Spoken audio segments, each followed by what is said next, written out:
ठीक हो गया। अभी हम स्टार्ट करते हैं और मैं आपको व्हाइट बोर्ड पे बनाने की समझाने की कोशिश करता हूँ कि किस तरीके से हम चीज़ों को अच्छे तरीके से देख सकते हैं। और खास तौर पे जो न्यूरल नेटवर्क की मेन स्ट्रक्चर है जिसके अंदर आपको फॉरवर्ड लूप, बैकवर्ड प्रोपेगेशन और ये सारी चीज़ें बतानी है, तो इसको हम बारी-बारी देखते हैं। होपफुली आपको समझ आएगी और अगर समझ आती है दैट्स ग्रेट, क्योंकि ये एक अनदर वे है आपको समझाने के लिए। सो सबसे पहले तो हम स्टार्ट करते हैं। मेरी आवाज़ बिल्कुल ठीक आ रही है, कोई शोर वगैरह तो नहीं ना आ रहा आपको? Okay, that's great. हमारे पास जो न्यूरल नेटवर्क होता है,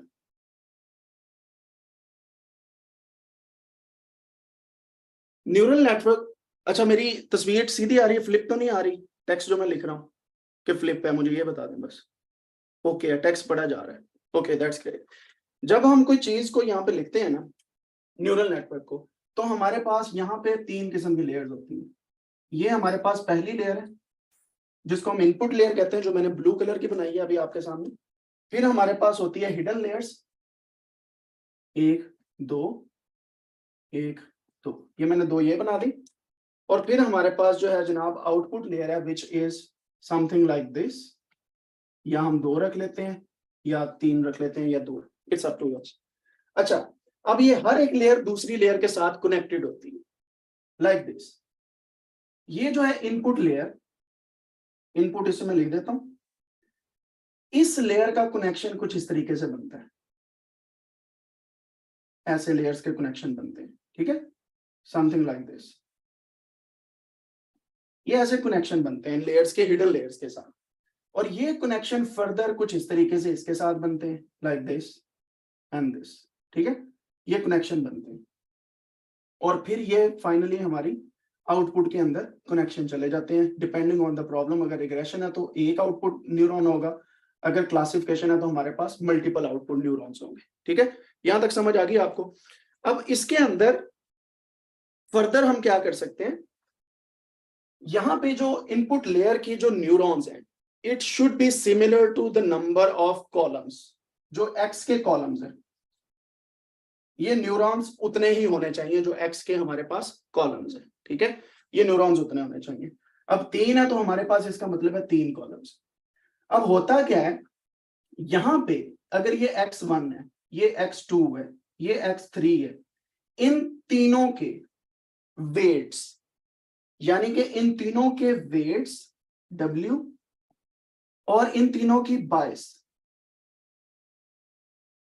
यानी कि इनकी एरर और इनकी बाइस, ये मिल के आगे जाती हैं और इस हिडन न्यूरॉन के अंदर ट्रांसफर हो जाती हैं, ठीक है। यानी कि W1 है तो X1 का होगा ये wait, for example W1, W2, W3।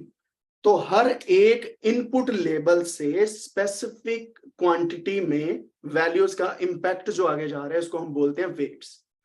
और उसके अंदर जो थोड़े से एरर के चांसेस हैं उसे हम बोलते हैं बाइस, ठीक है। ये दो चीजें आपको समझ आ गई, वेट्स और बाइस।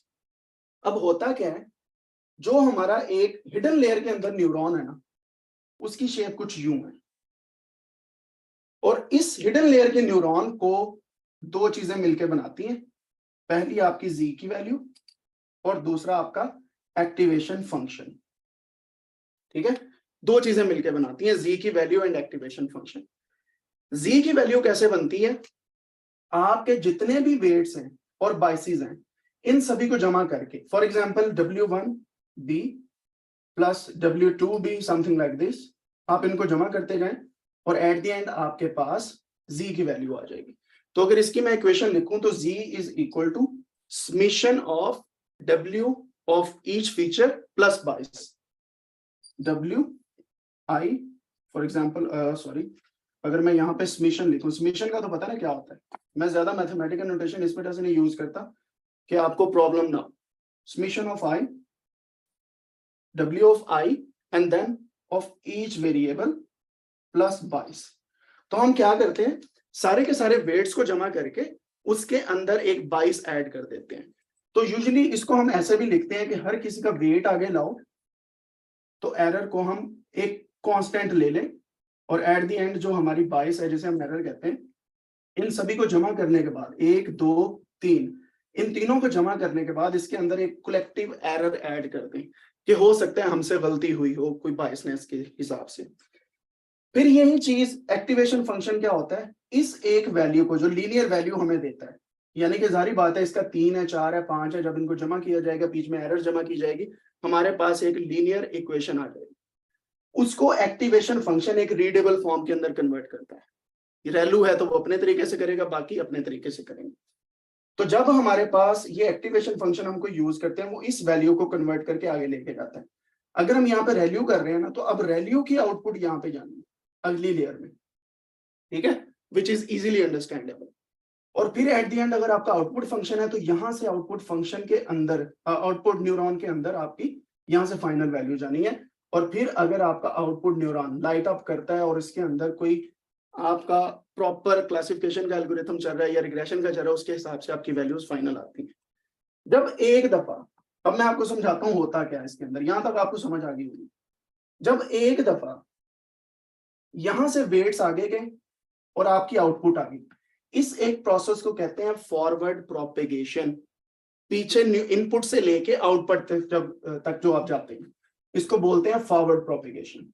फॉरवर्ड प्रोपेगेशन, मैं इसको फॉरवर्ड प्रोपेगेशन।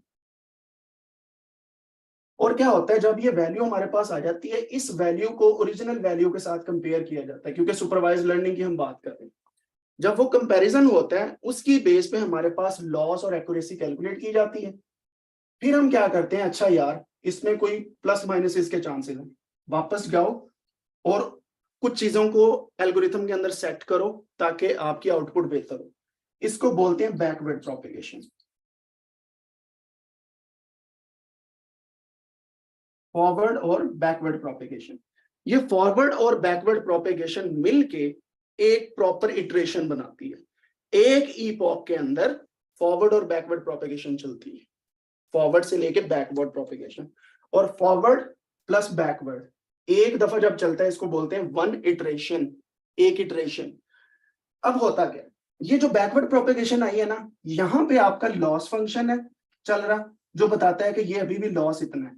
यहां पे आके आपका ऑप्टिमाइजर चलेगा, जो कहेगा, गेस करेगा, अच्छा लॉस इतना है, चलो हम कुछ और करके देखते हैं। वो कुछ और क्या है, वो इन वेट्स और बाइसेस के अंदर चेंज है। ये जो वेट्स और बाइसेस पहले एक दफा रैंडमली चलाए थे, उसके अंदर कुछ प्लस माइनसेस होती हैं। फिर दोबारा से अगला ईपॉक चलता है, फिर बैकवर्ड प्रोपेगेशन, फिर अगला ईपॉक, फिर backward propagation, weights and biases set, फिर अगला ईपॉक। तो आपकी जो हर दफा चेंज आती है, वो वेट्स और बाइसेस के अंदर आती है। वेट्स और बाइसेस सेम वही चीज है जो सिंपल लीनियर रिग्रेशन के अंदर हमने beta not plus beta 1x देखा था, उन्हीं को हम कहते हैं। सो बाय द वे, ये जो वेट्स एंड बाइसेस है, जब आप इसको बार बार चेंज कर रहे हैं, जो चेंज कर रहे हैं या गैस करके बता रहे हैं, उसको हम ऑप्टिमाइजर बोलते हैं। जो हमें ये बता रहा है नहीं अभी भी मसला है, उसको हम लॉस फंक्शन बोलते हैं, जो हमें लॉस कैलकुलेट करके बताता है by measuring the original versus predicted value. और जब हमारा रिक्वायर्ड लॉस पूरा हो जाता है, यानी कि हम चाहते हैं कि बेस्ट परफॉर्मेंस हमारे पास न्यूरल नेटवर्क की है, at that time we can say कि अब हमारा मॉडल ट्रेन है।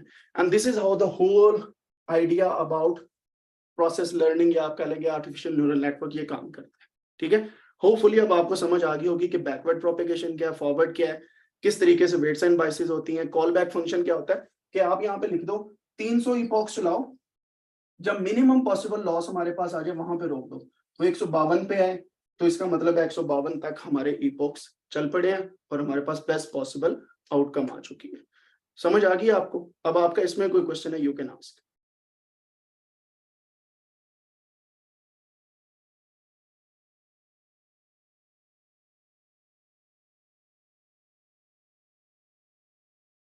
होपफुली आपको इस चीज की समझ आ गई होगी।